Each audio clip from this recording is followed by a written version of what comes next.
अब हम लोग क्या देखेंगे, संविधान की विशेषताएं क्या, संविधान में जो मूल अधिकार दिए हैं, संविधान के मूल अधिकारों की विशेषताएं क्या होती हैं। मूल अधिकार की विशेषताएं,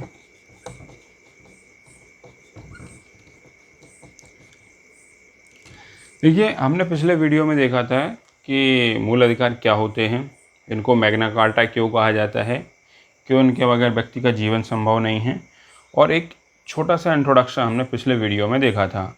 अब इसकी विशेषता क्या होती है। देखिए संविधान के कुछ मूल अधिकार जो है, मूल अधिकार केवल भारत के नागरिकों के लिए हैं, और कुछ जो है सभी के लिए है, चाहे वह विदेशी हो या फॉरेन टूर करने आया हो, कुछ जो है सभी के लिए हैं। तो अब ये हम लोग जब नेक्स्ट थोड़ा डिटेल में जाएंगे तब देखते हैं कि कौन से मूल अधिकार केवल भारतीयों के लिए हैं और कौन से मूल अधिकार जो है सभी के लिए हैं।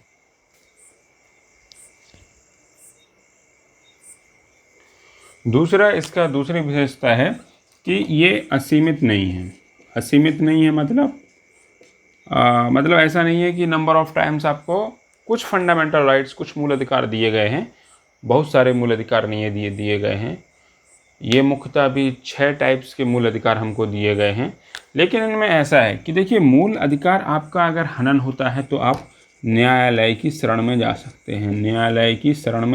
हैं, अर्थात ये वाद योग हैं, इन पे आप कोर्ट क्लेम कर सकते हैं।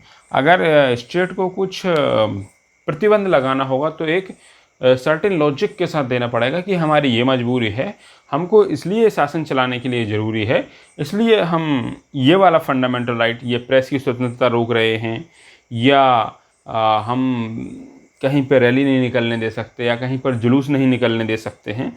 तो क्योंकि कानून की, संविधान की रक्षा करना है, उससे कानून भंग होने का डर है, तो कुछ इस टाइप के लॉजिक देकर या इस टाइप का कुछ ये कहकर कि संविधान सर्वोपरि है और शांति भंग हो सकती है, कुछ निश्चित जो है पैरामीटर का जो है वो देखे कह सकते हैं कि इसलिए हमने ये मूल अधिकार कुछ समय के लिए हनन किया है, हमेशा के लिए वो उसको नहीं हटा सकते हैं। और अगर ऐसा हो सकता है तो कोई भी व्यक्ति सीधा मूल अधिकार के केस में इवन सुप्रीम कोर्ट भी जा सकता है।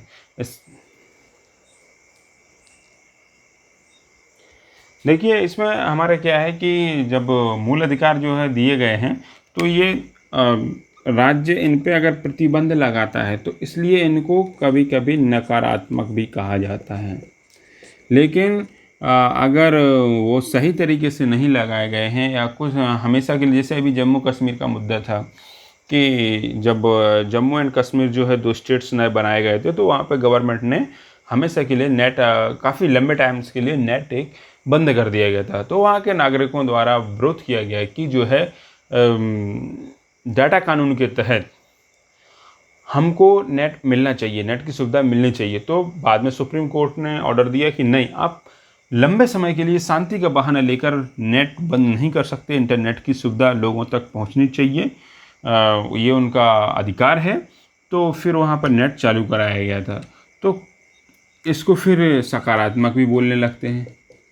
तो क्या बोलें, कुछ मूल अधिकार नकारात्मक हैं, अर्थात कुछ मूल अधिकार जो है स्टेट की पक्ष करते हैं, कुछ मूल अधिकार व्यक्ति की पक्ष करते हैं।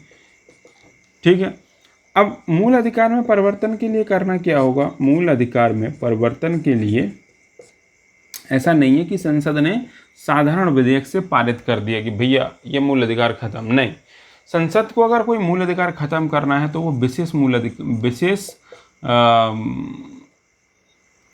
विशेष उनको वो लाना पड़ेगा, विशेष बहुमत के साथ पारित करवाना पड़ेगा। हमने पिछले लेक्चर में देखा था कि साधारण बहुमत क्या होता है, विशेष बहुमत क्या होता है।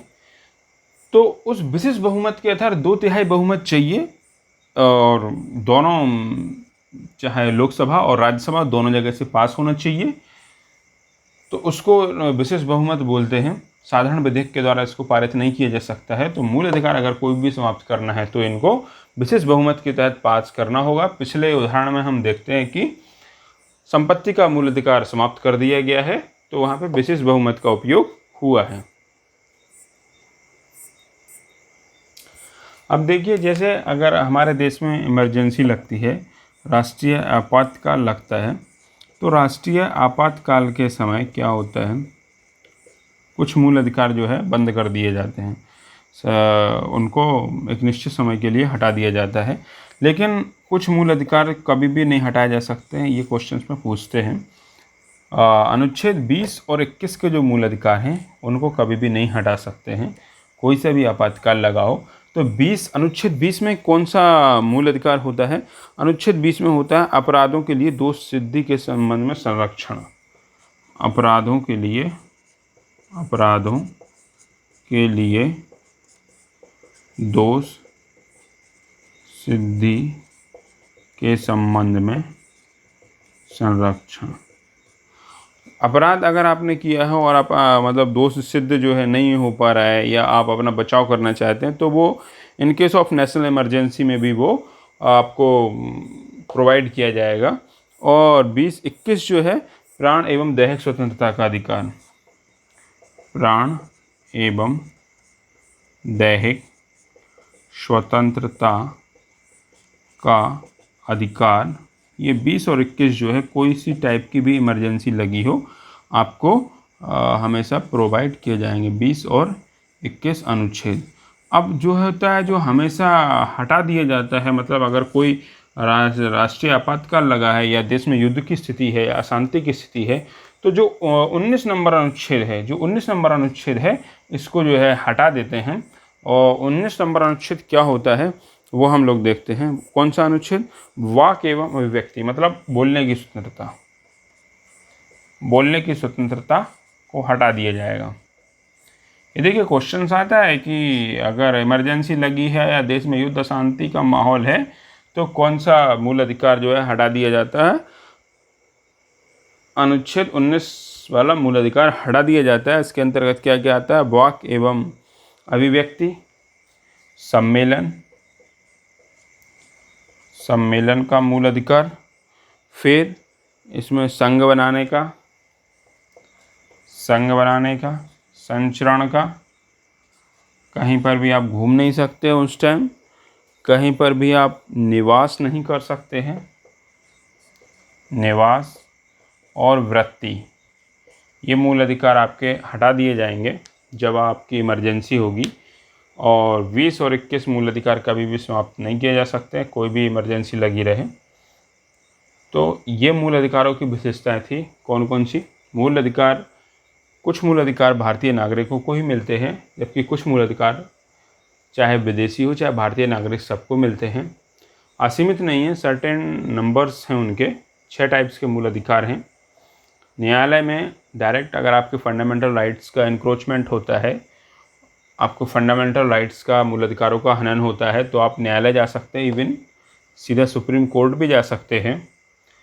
कुछ नकारात्मक भी बोलते हैं, सकारात्मक भी बोलते हैं, क्योंकि कुछ मूल अधिकार राज्य का पक्ष लेते हैं, कुछ मूल अधिकार व्यक्ति का पक्ष लेते हैं, तो इनको सकारात्मक भी बोला जाता है। संविधान के मूल अधिकार में परिवर्तन लाना है तो संसद जो है साधारण विधेयक द्वारा पारित नहीं कर सकती। इसको जो है पारित करने के लिए विशेष बहुमत की आवश्यकता होती है। अगर राष्ट्रीय आपातकाल लगा है तो उस टाइम जो है हमारे जो है मूल अधिकार हटा दिए जाते हैं। खाली 2 मूल अधिकार जीवित रहते हैं, अनुच्छेद 20 और 21 वाले। अनुच्छेद 20 का मूल जो अधिकार है अपराधों के लिए दोष सिद्धि के संबंध में संरक्षण है, और प्राण एवं दैहिक स्वतंत्रता का अधिकार अनुच्छेद 21 के तहत है।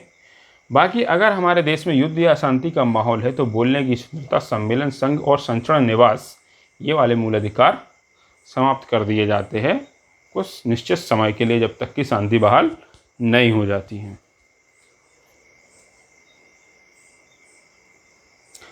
अब इसके बाद हम लोग देखेंगे कि कौन कौन से मूल अधिकार होते हैं संविधान में और उनके क्या क्या विशेषताएं हैं। अभी तक हमने संविधान के मूल अधिकार क्या होते हैं वो पढ़ा, मूल अधिकारों की विशेषताएं क्या होती हैं वो पढ़ा। अब हम लोग देखेंगे कि मूल अधिकार कौन कौन से हैं।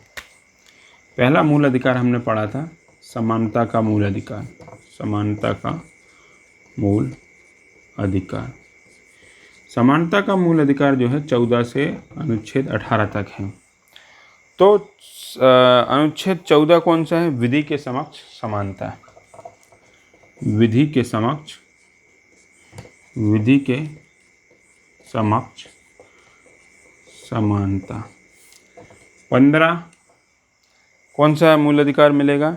धर्म, जाति, मूल, लिंग, जन्म स्थान पर समानता। धर्म, जाति, लिंग के आधार पर विभेद। 16वां मूल अधिकार कौन सा है? अवसर की समानता। अवसर की समानता। 17 क्या है? अस्पृश्यता का अंत। अस्पृश्यता का अंत। अस्पृश्यता का अंत। 18 क्या है? उपाधियों का अंत। उपाधियों का अंत। ये देखिए समानता का मूल अधिकार है, अनुच्छेद 14 से 18 तक लिया गया है। इसको हम लोग इस तरीके से याद रखते हैं। अगर हम एक इमेजिन करें, एक व्यक्ति है तो व्यक्ति के सबसे नीचे का हिस्सा उसके पैर होते हैं, अर्थात व्यक्ति कितना भी भाग ले लेकिन कानून के समक्ष उसको समान रहेगा। विधि के समक्ष उसकी समानता होगी, चाहे कोई बड़ा चोर हो, कोई भी IAS हो, कोई भी जज हो, सब कानून के